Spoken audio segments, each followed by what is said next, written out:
श्री योग वासिष्ठ नामक ग्रंथ में उत्पत्ति प्रकरण के अंतर्गत हम कथा श्रवण कर रहे हैं।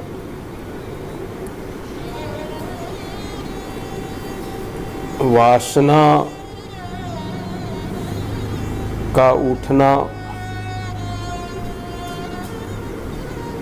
जगत का भासना, अनेक रूप रूपांतर दिखाई देना, अनेक वर्ण दिखाई देना, ये सब क्या है? ये सब भ्रांति है।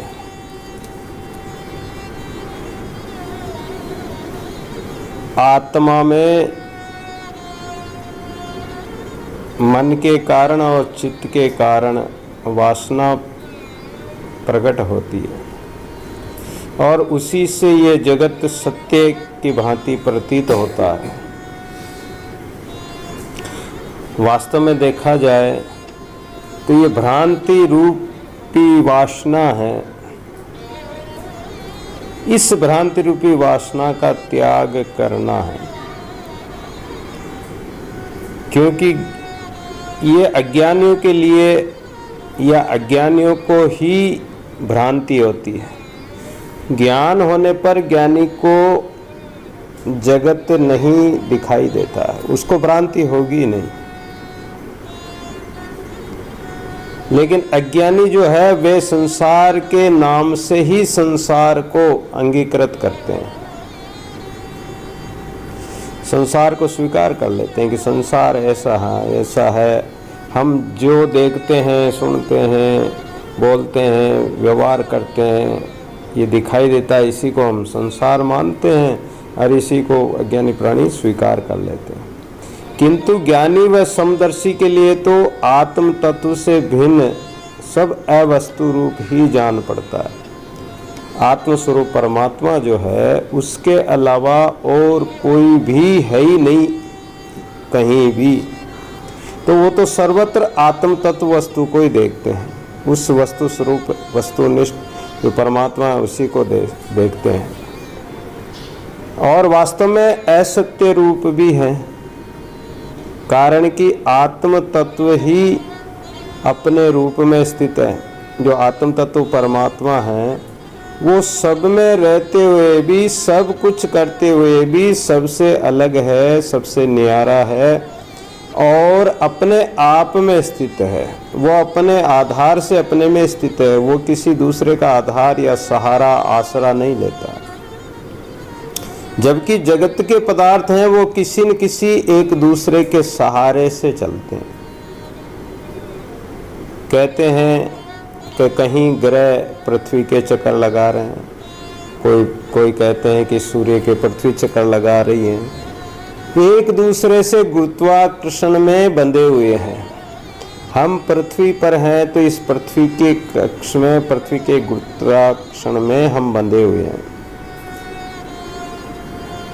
इसी प्रकार अनेक ग्रह हैं जो आपस में एक दूसरे ग्रहों से, एक दूसरे से अपेक्षाकृत है और एक दूसरे के सहारे से या आश्रय से।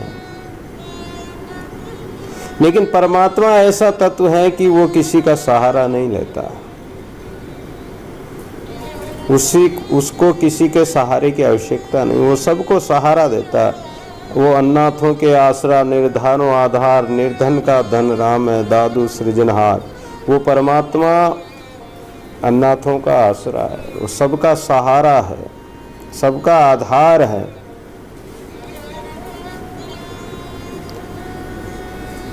और वह नित्य शुद्ध अद्वैत स्वरूप है। वह कर्ता स्वयं करता है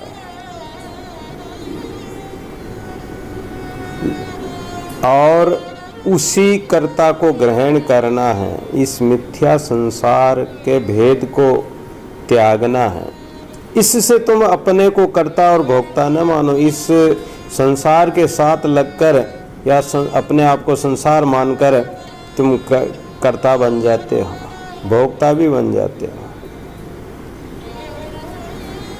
क्योंकि कर्तव्य इत्यादि तो तब होता है जब कुछ ग्रहण व त्याग होता है, और ग्रहण व त्याग भी तब होता है जब पदार्थ सत्य हो। और पदार्थ भी सत्य नहीं है, फिर काय का ग्रहण करना और काय का त्याग करना।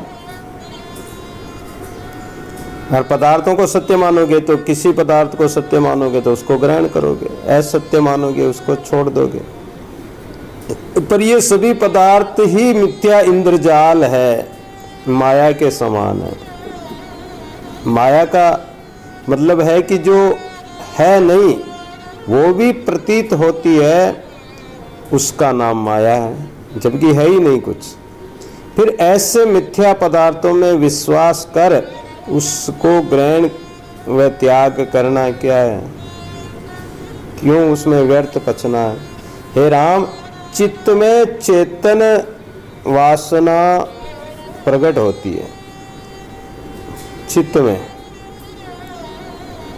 वही मोह का कारण है। चित्त में क्या? संसार की चेतना, वासना की तरफ हमारा चित्त चेतन होता है, विषय की तरफ, जगत की तरफ चेतन होता है तो जगत की वासना व्यापेगी, और वही वासना संसार के पदार्थों की ओर ले जाती है।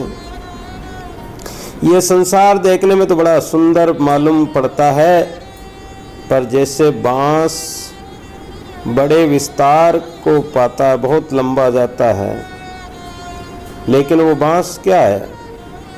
भीतर से तो शून्य है, पोला है। वैसे ही ये भी बाहर से जो दिखाई देता है, सुंदर संसार दिखाई देता है, सुंदर सुंदर दृश्य दिखाई देते हैं, लेकिन ये भी शून्य है, अर्थात इसका सार कुछ भी नहीं है, इसमें कुछ भी नहीं है। इसी से ये संसार असार रूप है और नाश रूप है। ये जड़ जगत चराचर ये सब नाशवान है। ये मृग तृष्णा के जल के समान प्रतीत होने वाला है, सत्य नहीं, असत्य है। ऐसी अविद्या माया जिससे इस जगत की उत्पत्ति हुई है, कहीं विकार, कहीं स्पष्ट और कहीं दीर्घ रूप भासती है। कहीं तो स्पष्ट दिखाई देता है, कहीं कहीं विकार में दिखाई देती है, कहीं बहुत बड़े विशाल रूप में दिखाई देती है। यद्यपि ये जड़ है, तथापि आत्मसत्ता को पाकर चेतन होकर तद रूप से भाषित होती है तो जड़ ये, लेकिन चेतन सत्ता, परमात्मा की सत्ता उसके अंदर होने के कारण हमें ऐसे प्रतीत होती है कि सत्य है। फिर भी ये असत्य ही है, झूठी ही है।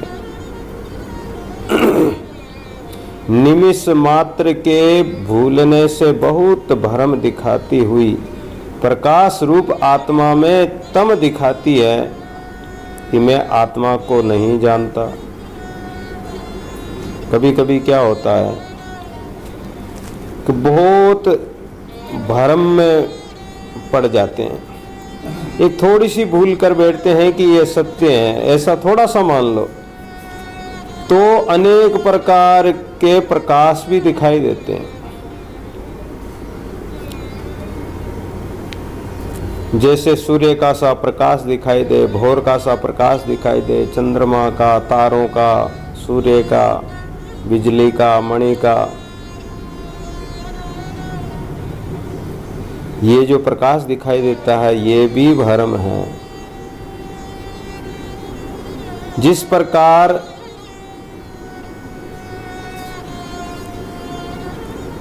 उल्लू को सूर्य में अंधकार जान पड़ता है, उसी प्रकार मूर्खों को अनुभव रूप आत्मा नहीं जान पड़ता। ये सब तत्व है, पदार्थ है, प्राणी मात्र है, सब में आत्मा, आत्मस्वरूप परमात्मा विराजमान है। लेकिन अज्ञानतावश हमें ये आत्मस्वरूप परमात्मा आत्मसत्ता का अनुभव नहीं हो रहा है, और अविद्या के कारण ही, अविद्यावश हमें ये असत्य जगत भी सत्य प्रतीत हो रहा है। ये अविद्या अनंग रंग, विलासिता, विकारता, सूक्ष्मता, कोमलता और कठिनता का ही रूप है। अविद्या के कारण अनेक शरीर प्रतीत होते हैं, काला, गोरा, जो भी अनेक प्राणी मात्र हैं, उसमें हम विलासिता के भाव से देखते हैं, विकार के भाव से देखते हैं।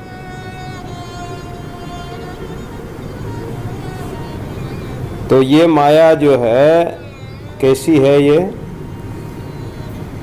बिना भुवंगम हम डसे बिन जल डूबे जाए। ये माया ऐसी है कि बिना सांप के जैसे डस लेती है, ऐसे ये माया है। ये चंचल माया है, दुख देने वाली सर्पिणी के समान है, और तृष्णा रूपी जीवा से मार डालती है।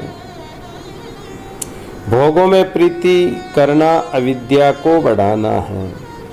ये तृष्णा की चिर संगिनी और भोग रूपी प्रकाश से बिजली की भांति चमत्कार करती है। माया का ऐसा चमत्कार है ये तृष्णा का।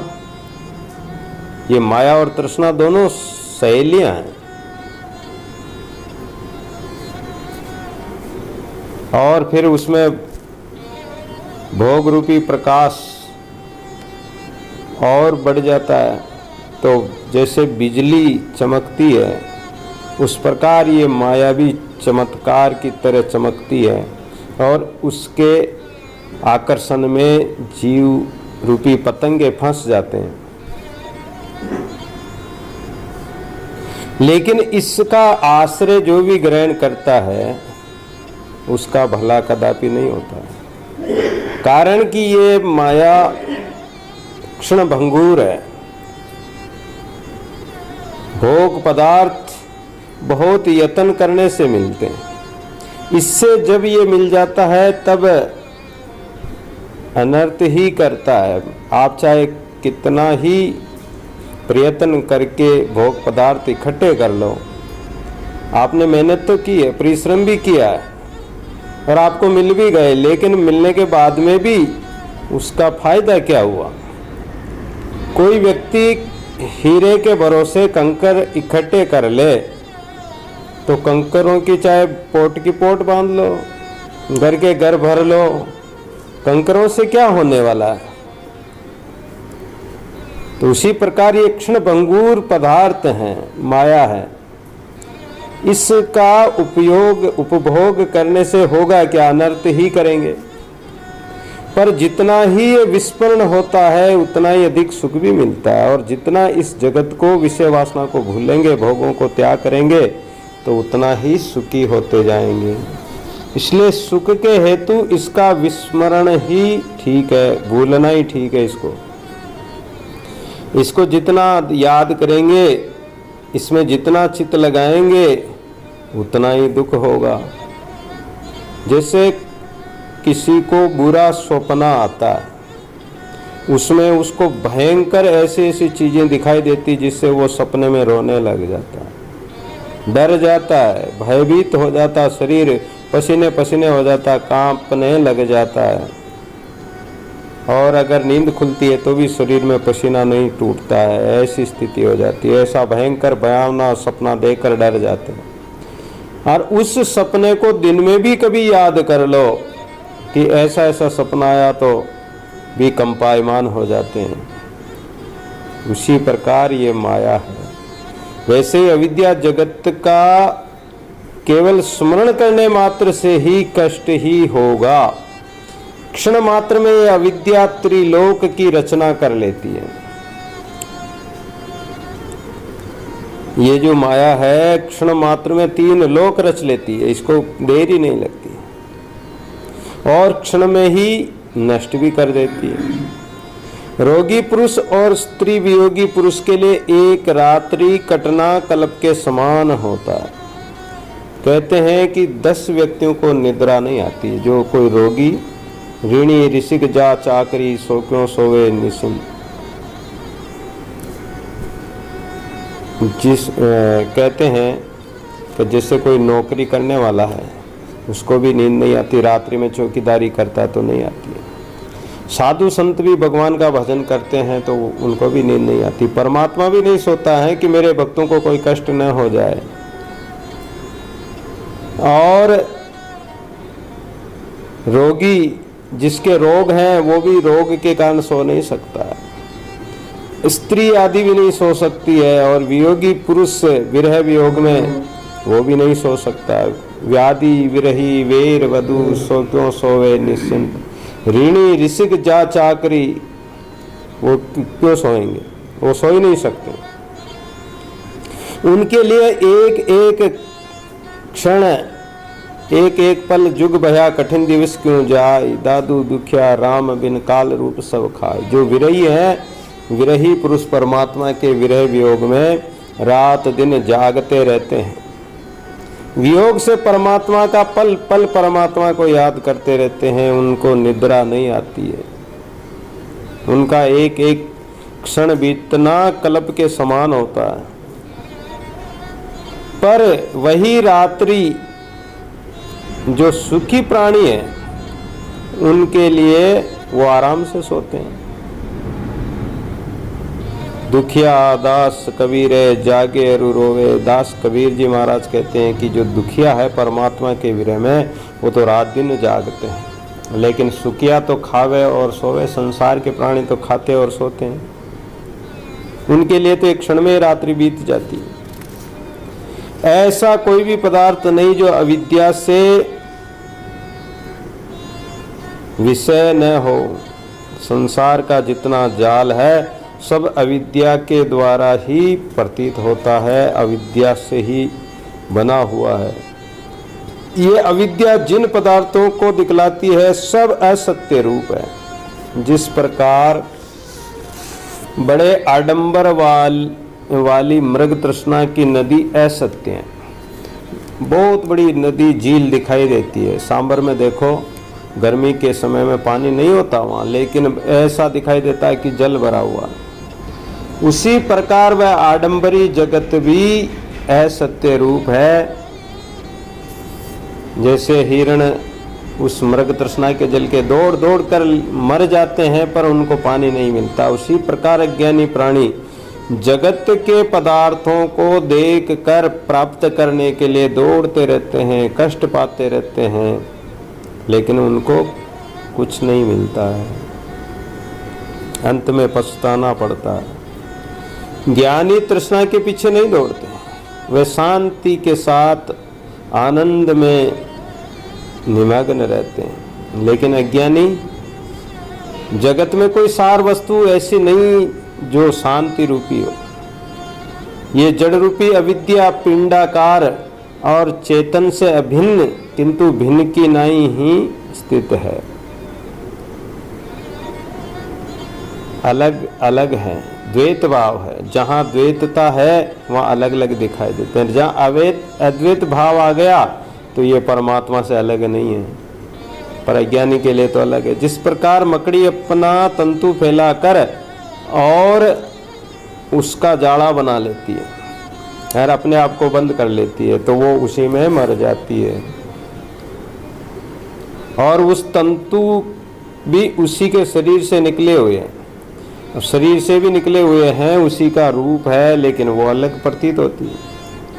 और जैसे अग्नि से धुआं निकलकर बादल बन जाता है और वहीं बादलों के साथ मिलकर पानी के साथ मिलकर और बरसता है, उसी प्रकार अविद्या आत्मा से उत्पन्न होकर और आत्मसत्ता पाकर जगत की रचना करती है। इसी जगत में ये जीव घट यंत्र जैसे चलता है, उसी प्रकार ये त्रिगुणी वासना से बंध कर जीव भटकता है। कभी सत्व गुण में तो कभी रजो गुण में तो कभी तमो गुण में। यंत्र की भांति जैसे यंत्र चक्री चलती है, उसी प्रकार ये जीव बंध कर कर्मों के कारण इधर उधर भटकता रहता है।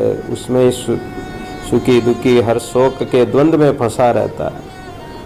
ये जगत अविद्या रूपी कीचड़ से उत्पन्न कमलदंड छिद्रों के समान जैसे कीचड़ में से कमल प्रकट होता है, वहीं पैदा होता है, और उसकी जो डांडी है उसमें अनेक छिद्र होते हैं।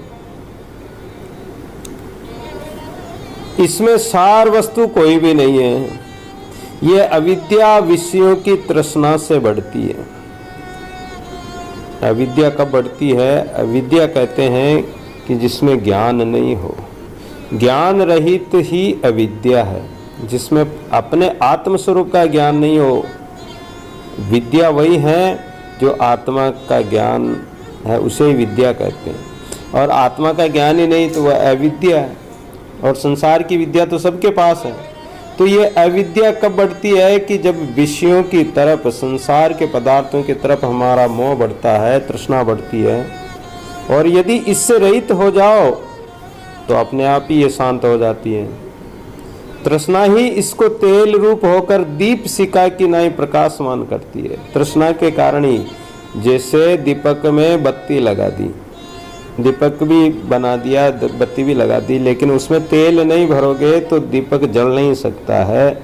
उसी प्रकार ये तृष्णा रूपी तेल ही दीपक की लौ को जलाता है। तो हमारे अंदर भी ये तृष्णा जो है, ये जीव को वासना की तरफ ले जाता है, संसार को दिखाता है, संसार के विषयों में आस्था कराता है। यदि तृष्णा रूपी तेल न रहे तो विवेकी पवन चले तो ये दीप शिखा न मालूम कहाँ चला जाए।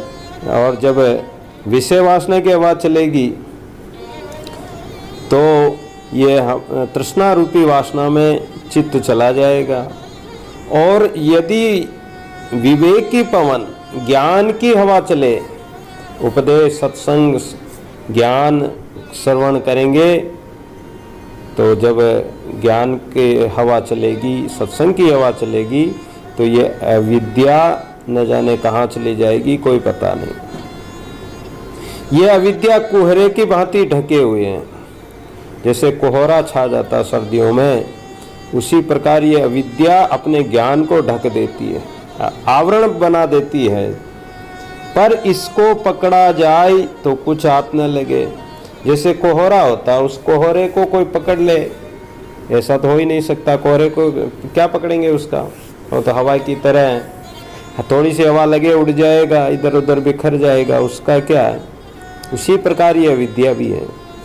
पर इसको पकड़ा जाए तो हाथ भी कुछ नहीं लगेगा, केवल देखने मात्र ही दृष्टि में आती है।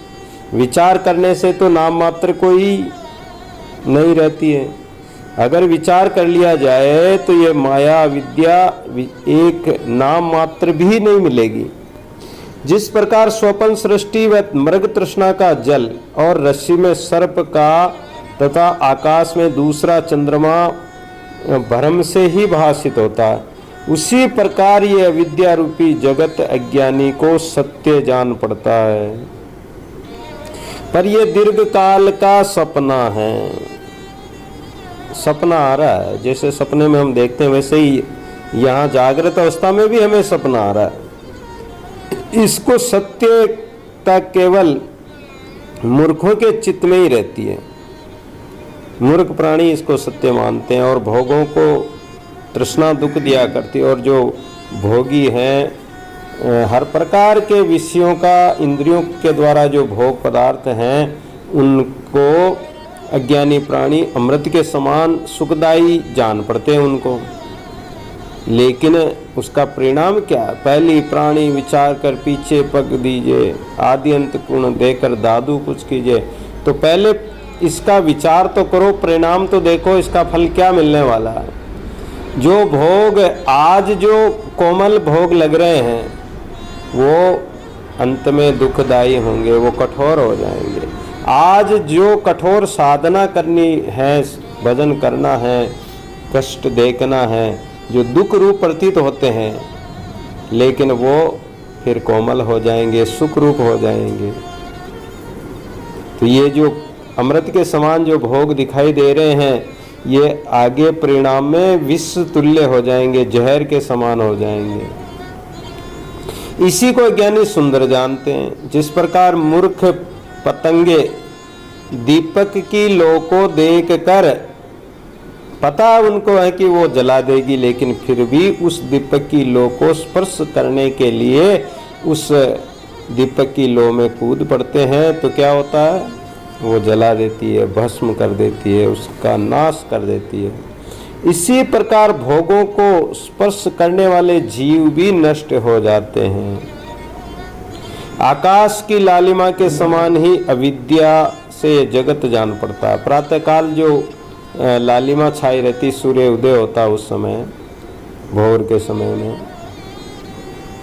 तो वो लालिमा क्या वास्तव में वो आकाश कोई लाल थोड़े हैं। अविद्या को नष्ट करने के लिए केवल आत्मज्ञान ही एकमात्र उपाय है। यत्न पूर्वक मन के प्रवाह को रोक कर, और ये आत्मज्ञान सतगुरु से, संतों से प्राप्त कर सकते हैं, अपने आत्मा में उस ज्ञान को धारण कर सकते हैं। ये जितना कुछ दृश्य रूपी जगत है सब तुच्छ रूप है। ये योग वशिष्ठ हमें यही तो बता रही है, आत्मा का ज्ञान ही तो बता रही कि वास्तव में आत्मा अलग है, तुम अलग हो। है तो आत्मा का ही स्वरूप है, लेकिन इस जगत से तुम अलग हो, आत्म स्वरूप हो। और इस जगत को सत्य मत मानो, इस मन को उसमें मत जाने दो, रोको, ये तुच्छ रूप है। फिर भी बड़ा आश्चर्य होता है कि मिथ्या भावना को लेकर भी संसार जानता है कि ये जगत मिथ्या है, लेकिन फिर भी अंधा होकर बंधा हुआ है। मात पिता युवती सुत बांधव आए मिले इनसे संबंधा, कर्म विक्रम करे तिनके हित भार धरे नितापन कंदा, अंत विछो भयो सबसो पुनि आई ते सुंदर है जगंदा। सुंदरदास जी महाराज कहते हैं कि अंत में तो इन सब से विछो होगा, छोड़कर जाना पड़ेगा, लेकिन फिर भी अंधा प्राणी, अंध अज्ञानी प्राणी इससे बंधा हुआ है। नहीं तो यह अविद्या निराकार और शून्य है। इसी ने सत्य होकर संसार को अंधा बना रखा है, और संसार के लोग इन्हीं असत्य पदार्थों को सत्य जानकर प्रयास करते रहते हैं, प्रयत्न करते रहते हैं कि अब के प्राप्त नहीं हुई माया तो अब के प्राप्त हो जाएगी, अब के धन मिल जाएगा, अब के ये पदार्थ मिल जाएंगे। उसी आशा में रात दिन उसके पीछे पीछे भागता है। वह चिदानंद आत्मा सर्वदा अनुभव से प्रकाशित होता रहता है। परमात्मा तो सदा प्रकाशित है। हीरे का प्रकाश कभी बंद नहीं होता। हीरे को ढक दो तो शायद उसका प्रकाश दिखेगा नहीं, लेकिन इससे उसका प्रकाश थोड़ी बंद हो गया, प्रकाश तो ज्यों का त्यों ही रहेगा। ऐसे परमात्मा माया के आवरण के कारण हमें दिखाई नहीं दे रहा है, अविद्यावश, लेकिन वो तो सदा सदैव प्रकाशित है। अनुभव से उसका प्रकाश मालूम पड़ता है, पर अविद्या नहीं जानने देती है। इस असत्य रूप अविद्या ने जगत को अंधा बना दिया है, आवरण चढ़ा दिया है, और ये अविद्या ही कुकर्म पाप कर्म करा रही है। पर विचार किया जाए तो विचार के द्वारा ये अविद्या नष्ट हो जाती है। ये इतनी प्रबल है कि बड़े धैर्यवान और धर्मात्मा को भी अपने वश में कर समर्थवान नहीं होने देती है। बड़े बड़े धर्मात्माओं को भी ये विचलित कर देती है। ये अविचारों से सिद्ध की हुई अविद्या रूपी स्त्री पुरुषों को अंधा कर दुखों को विस्मृत कर रही है। अविचार के कारण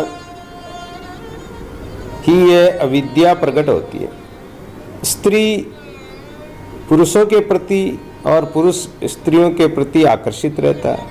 उसके माया मोह में सब सुखों को छोड़कर, आत्म स्वरूप आत्म पद को छोड़कर दुखों को ही याद करते हैं। यही उत्पत्ति नाश और दुख सुख को प्रकट करती है। ये माया से ही दुख उत्पन्न होते हैं और जीव नष्ट होता है, सुख दुख पाता है। आत्मा को भ्रम में डालते हुए अज्ञानवश अनेक दुखों को दिखलाती हुई, बोध से हीन करती हुई काम क्रोध को उत्पन्न करती है। ऐसा भ्रम डालती है ये माया कि अज्ञान के वश जो दुख रूप भोग पदार्थ हैं विषय दुख रूप हैं, लेकिन उसमें भी सुख की प्रतीति कराती है। काम, क्रोध, वासना, क्रोध आदि कितने दुख रूप है। क्रोध सबको जलाता है, स्वयं को भी जलाता है, दूसरे का भी नुकसान करता, अपना भी नुकसान करता है। वासना अपना भी नुकसान करती है, लेकिन फिर भी ये जीव वासना के सहारे भावना को अविद्या के कारण बढ़ाता रहता है। इसी निराकार रूप अविद्या ने ही जीव को बंधन में बांध रखा है। स्वरूप के प्रसाद को भी अविद्या कहते हैं, अन्य को नहीं। जो ये अविद्या दिखाई देती है, अविद्या के कारण ये जगत दिखाई देता है, वासना के कारण इसमें प्रतीति होती है, प्रीति होती है, तो ये दुख का कारण है। इस प्रकार मुनि शार्दुल वशिष्ठ जी महाराज के इस निश्चय पूर्वक बतलाने पर कि अविद्या से ही जगत उत्पन्न हुआ, तो राम जी ने पूछा कि हे भगवान, जब अविद्या से ही जगत की उत्पत्ति हुई है, तब इससे किस प्रकार छूट सकते हैं? इस अविद्या से कैसे निवृत्त हो सकते हैं? वशिष्ठ महाराज कहने लगे कि हे राम, इस अविद्या को नाश करने के लिए आत्म प्रकाश की आवश्यकता है। आत्म दर्शन से ये नष्ट होगी, अन्यथा नहीं।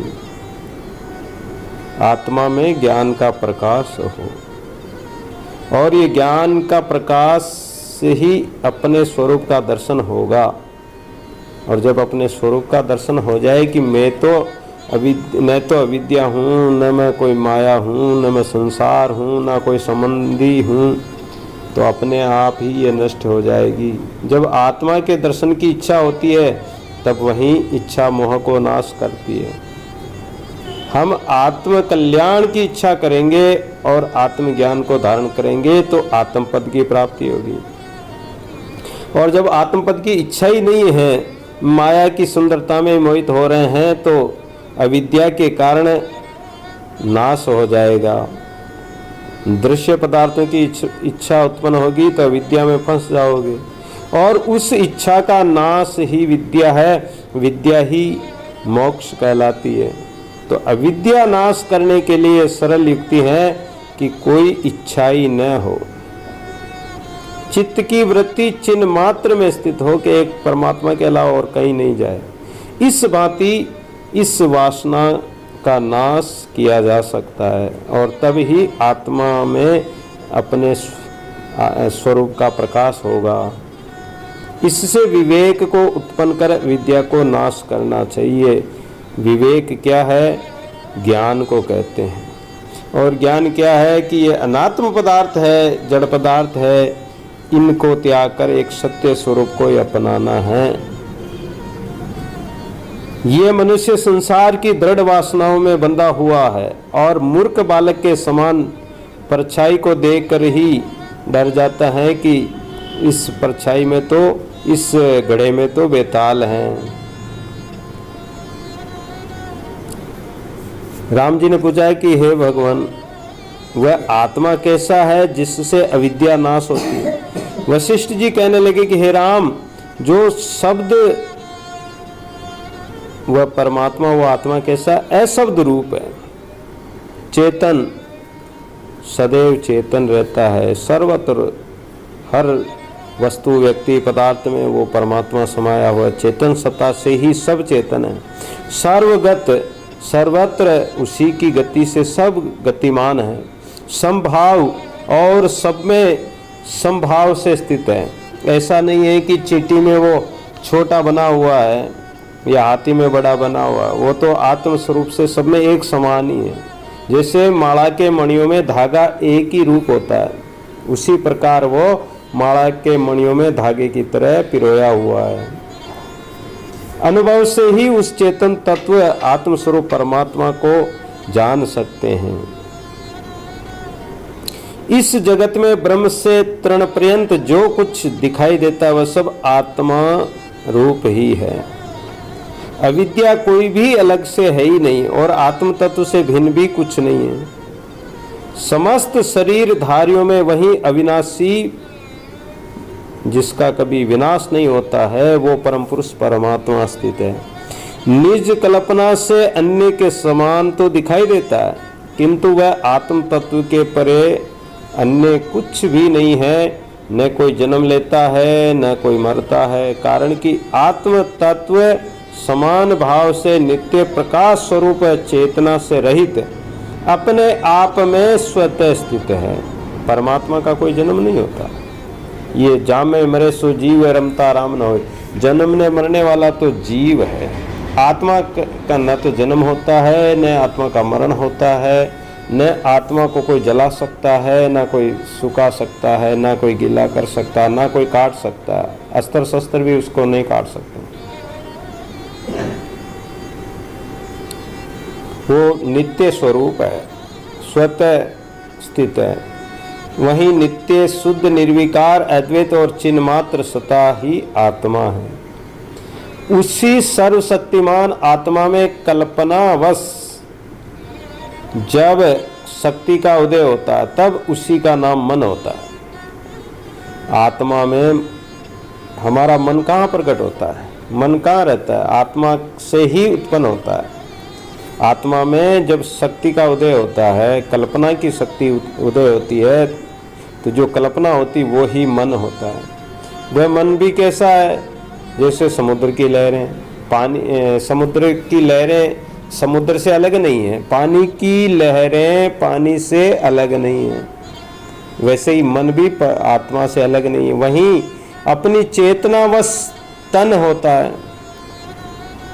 हर शरीर में चेतना होती है। वहीं मन संकल्पवश दृश्य भासता है। संकल्प करता है तो जगत दिखाई देने लग जाता है। ये जगत दिखाई देना ही अविद्या है। ये अविद्या से ही उत्पन्न व नाश होता है। अविद्या के कारण ही तो ये उत्पन्न हुआ, और इसी से जीव का भी नाश होता है। चित्त विवर्ती के स्फुरण से अविद्या भी बढ़ती है। चित्त में अनेक विवरण, अनेक रूप, वर्ण, आकार दिखाई देते हैं। उसके प्रति हमारी आस्था होने के कारण ही अविद्या बढ़ती जाती है। संसार का विस्तार होता जाता है, विराट रूप ले लेता है। विवर्ती का नाश हो तो अविद्या भी नाश हो जाए। जब विवर्ती बढ़ रही है, जब भी तो जैसे हम टॉर्च लेके उजाला करते हुए कहीं जंगल में चलते हैं, तो उसके प्रकार हम आगे देखते तो अंधेरा ही अंधेरा दिखाई देता है। हमें डर भी लगता है कि अंधेरे में न जाने क्या हो, आगे कोई खड्डा हो, तालाब हो, नदी नाला हो, पहाड़ हो, कुछ भी हो सकता है। लेकिन हम जब उजाला लेके चलते हैं तो जब जहाँ जहाँ उजाला आगे बढ़ता जाता तो हमें सब कुछ दिखाई देता जाता है। उसी प्रकार ये अविद्या में, हम वासना में, इस जगत के दृश्य मात्र में हम बढ़ते हैं। हमारा चित्त कल्पना करता रहता है, तो ये अविद्या उसी प्रकार आगे आगे बढ़ती रहती है, विस्तार होता जाता है। हे राम, मैं ब्रह्म नहीं हूँ, ऐसा निश्चय से मन दृढ़ बंधन में होता है। पर सब ब्रह्म है, ऐसे निश्चय से ये मन मुक्त हो जाता है। कोई व्यक्ति ये संकल्प करे कि मैं ब्रह्म नहीं हूँ, तो वह अज्ञानी है, और अज्ञानता के कारण वो बंधन में बनता है कि मैं ब्रह्म हूँ ही नहीं, मैं तो अलग हूँ, परमात्मा अलग, मैं अलग हूँ। तो वो बंधन का कारण है। और जब वो ये सोच ले कि मैं ही ब्रह्म हूँ और ये सारा जगत ही अहम ब्रह्म त्वम ब्रह्म तत्वमसि, यानी सब ब्रह्म ही है, उसी का स्वरूप है, और ऐसा जो जान ले तो वह मुक्त हो जाता है। लेकिन जान लेने के बाद में भी उसको अनुभव में धारण करना है, उसके अनुरूप रहना है। फिर तो चाहे सिंह भी आ जाए सामने तो भी उसको कहना है कि तू ब्रह्म है। जैसे नरसिंह जी के सामने शेर आ गया तो उन्होंने कहा कि आओ नरसिंह भगवान। पीपा जी के सामने शेर आ गया तो आओ नरसिंह भगवान। चाहे सर्प आ जाए, सिंह आ जाए, चोर व्याघ्र आ जाए, कुछ भी आ जाए, सब में ब्रह्म को ही देखना। दादू जी महाराज के सामने सांबर में हाथी छोड़ा, खाटू में हाथी छोड़ा। तो रज्जब जी महाराज आगे बढ़ने लगे। दादू जी महाराज ने कहा कि रज्जब कहाँ जाते हो? बोले महाराज ये हाथी मतवाला हाथी आ रहा है, इसको रोकने जाता हूँ। दादू जी महाराज ने कहा कि उस हाथी में क्या मेरा अपना परमात्मा नहीं है क्या? ऐसी दृष्टि हो जाए, ऐसा पूर्ण और दृढ़ विश्वास हो, तब सब में ब्रह्म देख सकते हो।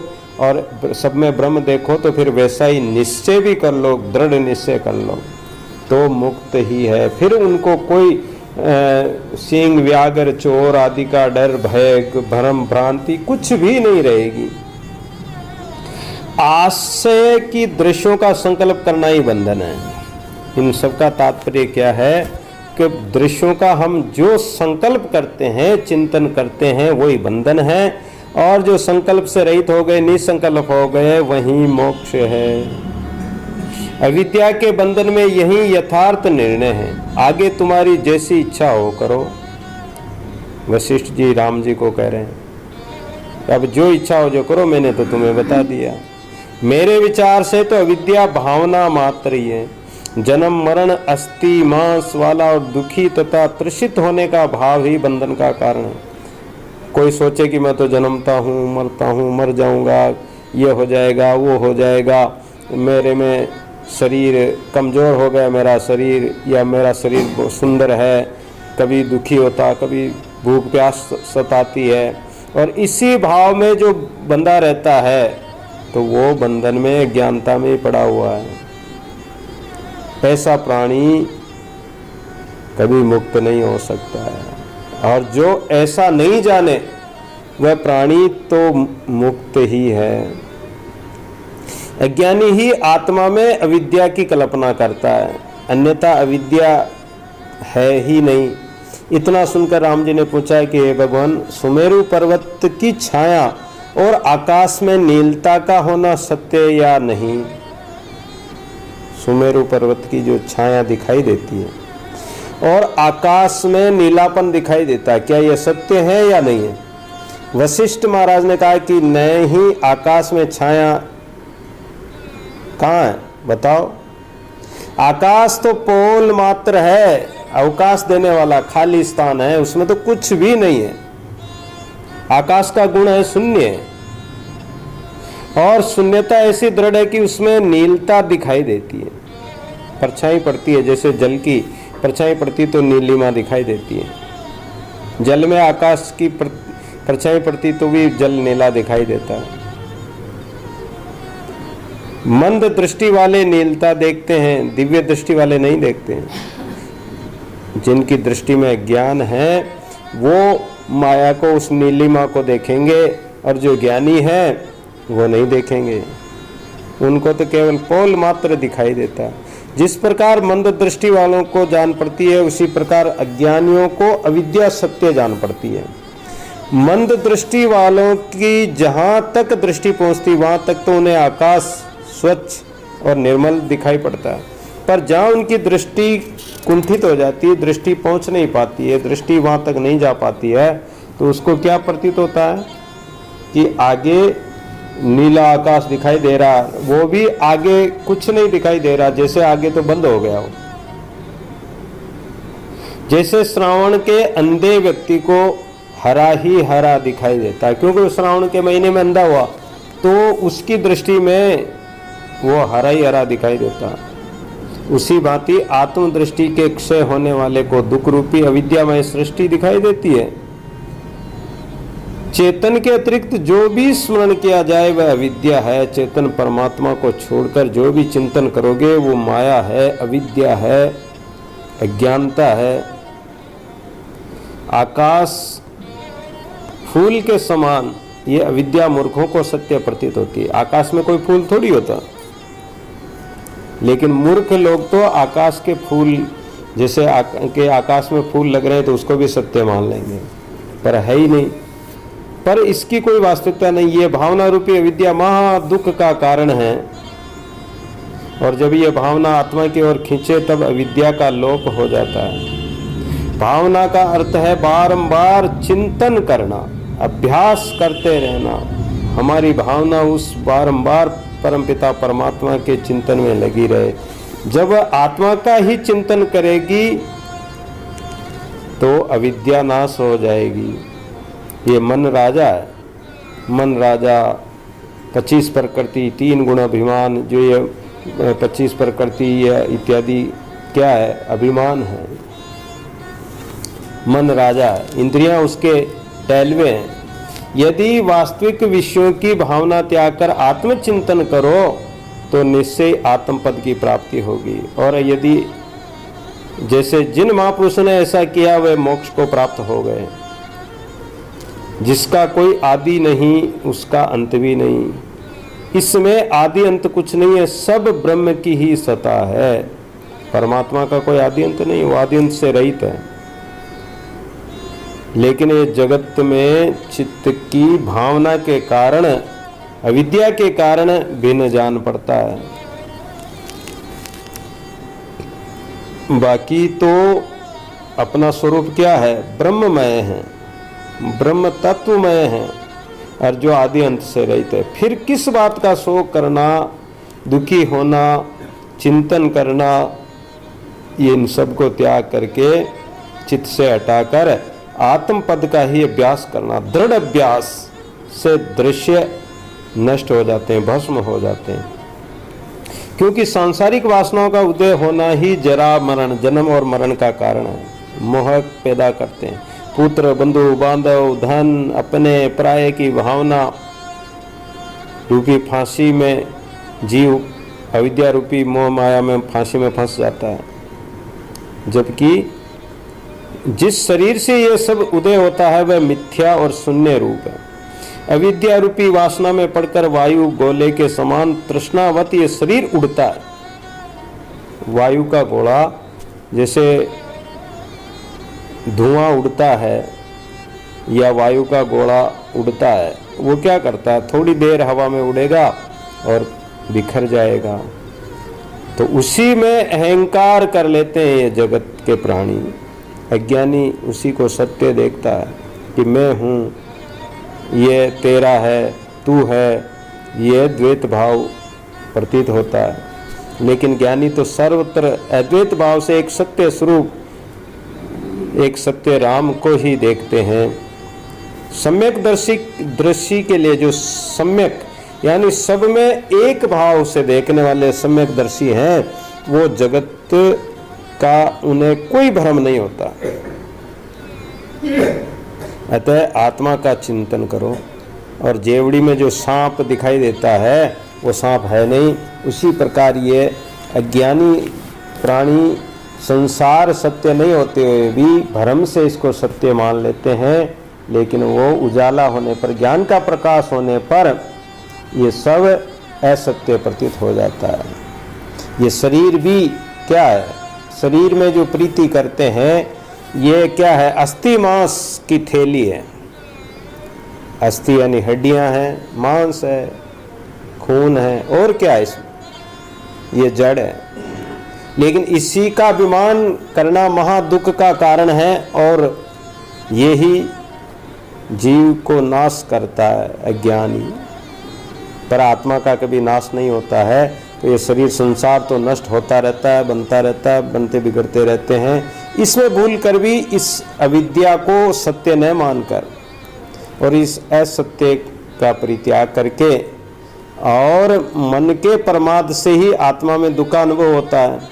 तो ये प्रमाद को त्याग करके और अभ्यास, निरंतर अभ्यास और दृढ़ वैराग्य के द्वारा, साधना के द्वारा और इस आत्मज्ञान के द्वारा उस शून्य स्वरूप, अणु से भी सूक्ष्म, जो हमारी इंद्रियों से दृष्टिगोचर नहीं होता, हमारी आंखें देख नहीं सकती है, उस मन वाणी से गम अगोचर परमात्मा को देखना है।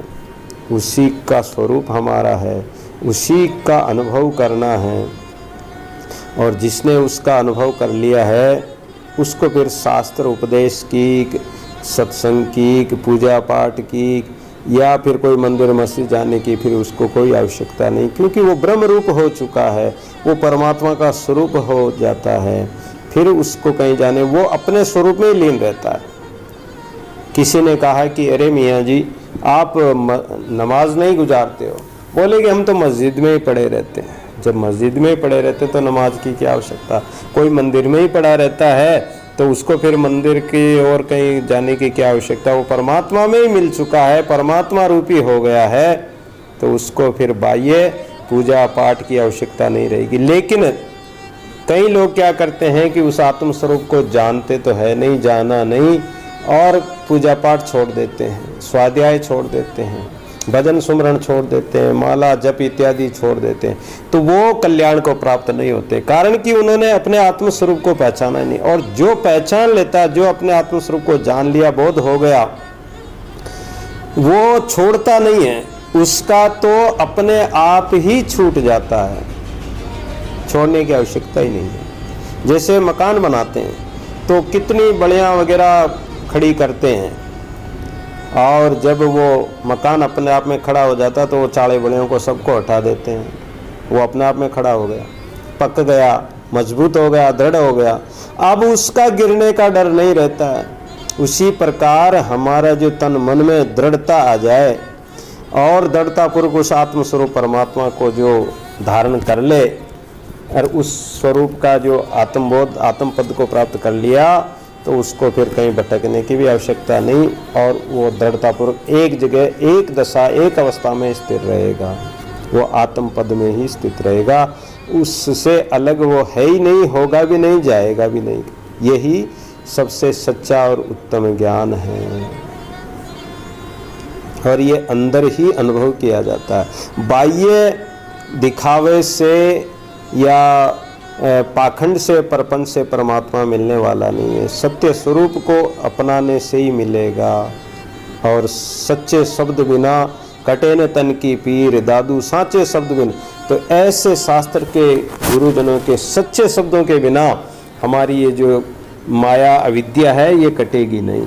ज्ञान से ही कट सकती है, सत्य नाम से ही कट सकती है। सत्य राम साक्षी सर्वाधार, अज अविनाशी अपरंपार।